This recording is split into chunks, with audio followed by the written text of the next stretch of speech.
विकी भाऊ नमस्कार. तुम्ही आमदार शरददादा सोनवणे यांना भेटायला आले, तासभर आतमध्ये बैठक झाली आणि ती चेंबरमध्ये काय ठरलं? काही नाही, पक्षाच्या हितासाठी असेल आम्ही तो निर्णय घेऊ. काय चर्चा काय झाली? काही नाही, दादांनी सहज भेटायला बोलवलेलं. इलेक्शनची काय तुझी तयारी कशी आहे, कितपत तयारी झाली. आम्हाला माहिती अशी मिळते की दादा म्हणाले गुलाब शेटला थांबवा, त्यांना आपण जिल्हा नियोजन समितीवर घेऊ आणि संतोष चव्हाण यांना पाठिंबा द्या. अशी काही चर्चा झालेली नाही आहे. दादाने आम्हाला शुभेच्छा दिल्या, तेच एवढं. काय तासभर एवढं सांगायला एक तासभर गेला? दुसरी माणसं होती, आम्ही वेटिंगला होतो थोडा वेळ.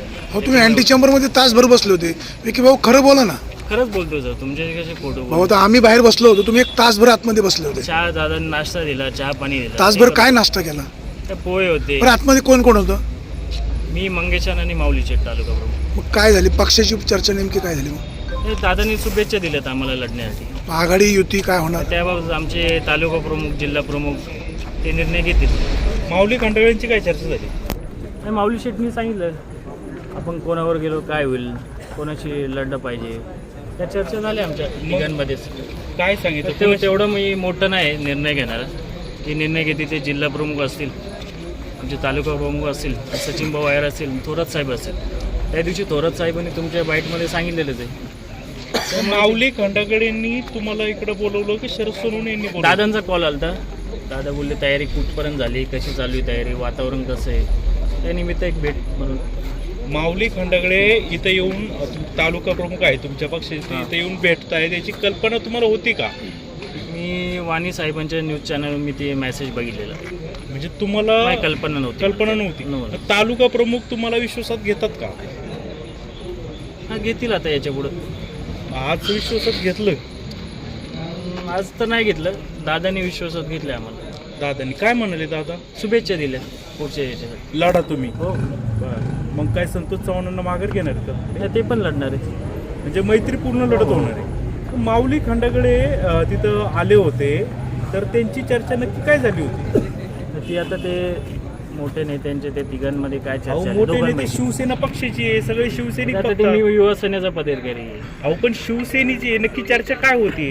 ते त्यांनाच विचारा, तुम्ही बाहेर आले ते उत्तर देतील योग्य ते. मी त्याच्यावर बोलणं उत्सुक नाही, त्या पातळीचं नाही. मी माझं ग्राउंड लेवलला काम करणारं कार्यकर्ता आहे. जे माझे सगळे युवा सहकारी आहेत त्यांनी मला सांगितलं तू लढायचंच आहे. आम्ही लढतोय, प्रचार जोरदार चालू आहे. न लढण्यासाठी काय ऑफर वगैरे दिली नाही, होती? असं काही नियोजन वगैरे काय नाही, वेगळं असं काय? काहीच. तुमची आणि भाजपच्या जिल्हाध्यक्षांची निलेश चव्हाण यांच्या पंपावर बैठक झाली. हां, तिथे तुम्हाला ऑफर देण्यात आली होती हां. की गुलाबशेठ पारखे यांना आपण जिल्हा नियोजनवर घेऊ, अशी तुम्ही ती ऑफर मान्य केली. भाजपचे जे जिल्हा अध्यक्ष, आहे का तशी सीसीटीव्ही फुटेज आहे, तुम्ही लाइटिंगमध्ये? पंपावर गेले बसले होते तर त्यांनी बोलवलं होतं मला. असं बोलवलं होतं. मग तिथे चर्चा काय झाली? तर तेच कशी चालली आहे तयारी, कुठपर्यंत तयारी. आता मी म्हणतो असं काही चर्चा झाली नव्हती. हां. अशी चर्चा नव्हती झाली. तर झाली ना चर्चा आमची. चर्चा झाली होती. तयारीसाठी हो. जिल्हा नियोजन. मैत्रीपूर्वक सर लढत करतो आम्ही तिघं पण. माझे पण वडील भारतीय असतील. जनता पक्षाची तुम्हाला ऑफर होती ना असं काहीतरी, नाही, offer किंवा नव्हती. जिल्हा नियोजनवर आम्हाला घ्या, मग आम्ही थांबतो. नाही, अशी काय ऑफर. मग आता तुमची तब्येत बरी नसती, मग ते विचारपूस करायला गेलेलो मी. पंपावर हो, आता वाढदिवसाला भेटल्या तिथे. वाढदिवसाला पण आलतो ना मी. मग आता निर्णय आतमध्ये काय झाला ना, आता तुमची भूमिका काय? ते माऊली शेट असतील, तुमचे जिल्हा प्रमुख असेल सुरेश भाऊ, सचिन भाऊ आहे. तुम्ही मगाशी बोलता बोलता म्हणाले माऊली खंडागळे आम्हाला विश्वासात घेत नाहीत. नाही, असं संदीप भाऊनी मला विचारलं, मी त्याच्या बोललो नव्हतं घेतलं, आता याच्या पुढे घेतील, तशी आमची चर्चा म्हणजे झाली. आतापर्यंत घेत नव्हते हे तुम्हाला मान्य आहे? आज नव्हतं घेतलं, याच्या आज पुढे घेत नव्हतं होतं. हो. याच्या अगोदर माऊली खंडागळेंच्या शरद सोनवणे सोबत अनेक बैठका झाल्यात, हे आपल्याला माहिती का? हा, ते तुमच्या माध्यमातूनच मला येत होते. असे मी कोणा बोलण्यावर विश्वास ठेवत नाही. जे तुमच्या चॅनलला येत होते त्याच्यावर मी थोडं म्हणजे त्याच्यावर तुम्हाला विचार माध्यमातून करतो. समजतंय. माध्यमातून मला कळालं त्या गोष्टी, कोणाच्या सांगण्यावरून बबन कळालं. थोरात यांनी जी मुलाखत दिली त्याच्यामध्ये त्यांनी असं सांगितलेलं की तुम्हीच लढवणार आहे. हो. असं असतानाही तालुका प्रमुख त्या ठिकाणी येतात आणि काही चर्चा करतात, युतीची चर्चा होतात, तुम्हाला बोलवलं जातं. काय सांगायला हवं? असं तो माऊली शेटणी याच्यावर उत्तर देणं उचित राहील. मी काय उत्तर देण्याच्या याच्यावर त्या प्रश्न उत्तर देणं मी उचित समजत नाही. जे पण माऊली शेट असतील, पक्षप्रमुख असतील, जो निर्णय घेतील तो आम्हाला मान्य. आणि माझ्या माहितीनुसार जिल्हा प्रमुख असतील, थोरात साहेब असतील आणि माऊली शेट असतील, हे नक्कीच आम्हाला आमच्या प्रचारात उतरतील, आमच्याबरोबर आमच्या पाठीची भक्कम पण उभे राहतील. शिवसेना उद्धव बाळासाहेब ठाकरे या पक्षाच्या पाठीमागे भक्कम उभे राहतील, एवढं मला माऊली शेटने आश्वासन दिले. असा तुम्हाला विश्वास आहे ते हो, तुमच्या 100%. पाठीशी राहतील? हो. बर, मला एक सांगा, की आतमध्ये तुमच्या ज्या बैठकी झाल्या त्याच्यामध्ये एका व्यक्तीचा प्रवेश देखील झाला, हे खरं आहे का? नाही सर, नाही तर मी तुम्हाला बोललो असतो, ती आतमध्ये- कल्पना नाही मला. मंगेश काकडे आणि माऊली खंडगळे एकत्र आहेत का?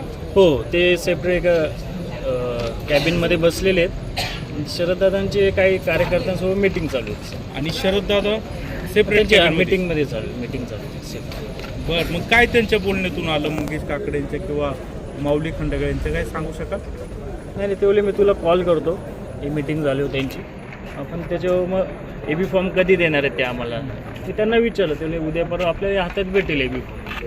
त्याविषयी चर्चा झाली आमची. तर हे जे शिवसेनेच्या स्वतंत्र सेपरेट गुपचूप मिटिंगा सुरू आहेत, हां. त्याबद्दल तुम्हाला काय वाटतं? म्हणजे आता त्यांना पक्षाचा आदेश आहेत का नाही ते माऊली शेटच सांगू शकतील. उद्धव साहेबांचा, सचिन भाऊ आयर साहेबांचा, आदित्य साहेबांचा, याच्यावर काय त्यांचं उत्तर ते देतील. माझ्यानुसार ते नसायला पाहिजे. Yes sir, thank you. धन्यवाद.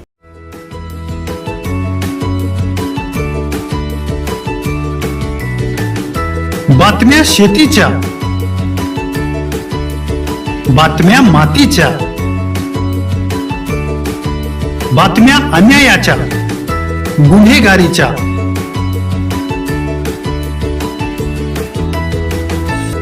राजकारणाच्या आणि समाजकारणाच्या, शोषणाविरुद्ध बुलंद आवाज, जनसामान्यांच्या हुंकाराची गाज, सत्कार्याला प्रोत्साहन, दुष्कृत्याला अनुशासन, निर्भीड, निस्पृह, सडेतोड, बेधडक आणि रोखठोक म्हणजेच विघ्नहर टाइम्स. शोध बातमीचा, ध्यास सत्याचा. आपलं चॅनल, आपली बातमी.